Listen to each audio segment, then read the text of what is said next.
with you, friends. My name is John Brown. I'm one of the pastors of Pillar Church in Holland, Michigan, downtown Holland, right on the corner of Hope College's campus. You can see some of the building behind me. I'm sitting in the front lawn on this beautiful summer morning. I've been a pastor for about 20 years, served a church first out in the Pacific Northwest, about 50 miles northwest of Seattle, on a place called Whidbey Island. I cut my teeth on pastoral ministry there. And then the last 8 years here in Holland at Pillar. Completed my doctoral work about a year and a half ago on preaching and the mission of the church. Trying to bring together the names of Leslie Newbegin, who was a missionary for 40 years, and Eugene Peterson, who was a pastor for 30 years, together for the sake of preaching.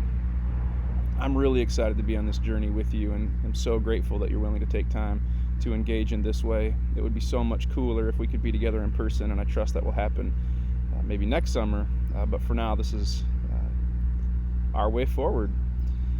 Over the course of our time together, I am going to focus our preaching attention around three things.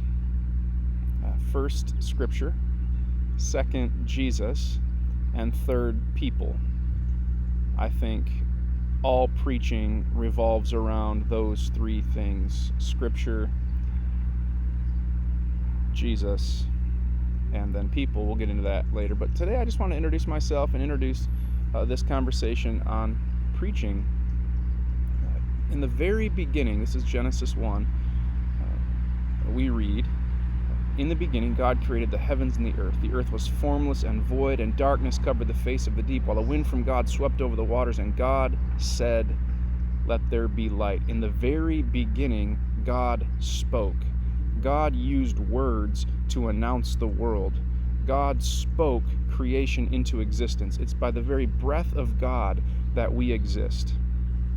And then John, in his gospel, the first chapter, goes like this: "In the beginning was the Word, and the Word was with God, and the Word was God. He was in the beginning with God. All things came into being through him, and without him not one thing came into being. What came into being in him was life, and the life was the light of all people. The light shines in the darkness, and the darkness did not overcome it."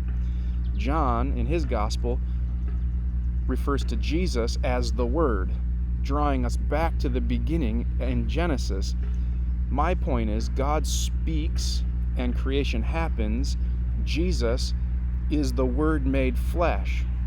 And so when we as preachers stand up to announce the one who spoke in the beginning and who then came into the world in the flesh in the person of Jesus Christ, we're participating in this creation's old act of speaking, announcing, saying, and God by His Spirit creates life, creates worlds. That's what you're entering into when you dare to open a Bible and stand at a pulpit and preach. So thank you for the nudge the Spirit put in your life and your courage to follow it, to participate in this conversation around preaching. I'm really excited about this. The Apostle Paul in the book of Romans says, "Blessed are the feet of those who bring good news." I want you, in our time together via these videos, I want your heart to awaken to the possibility that God might be inviting you to be a preacher. Maybe you've heard voices that suggest you can't, for any reason, maybe external voices or maybe an internal voice. I want you to enter in to God's call in your life to be a preacher, to use words to create worlds, to speak the Word made flesh, and watch the Spirit change lives. Blessed are the feet of those who bring good news. Thank you for participating in this. Again, my name is John. I'm eager to be with you. If you have any questions along the way, feel free to email me, john@pillarchurch.com, JON@pillarchurch.com, and I'll do my best to respond. The peace of the Lord Christ be with you, my friends.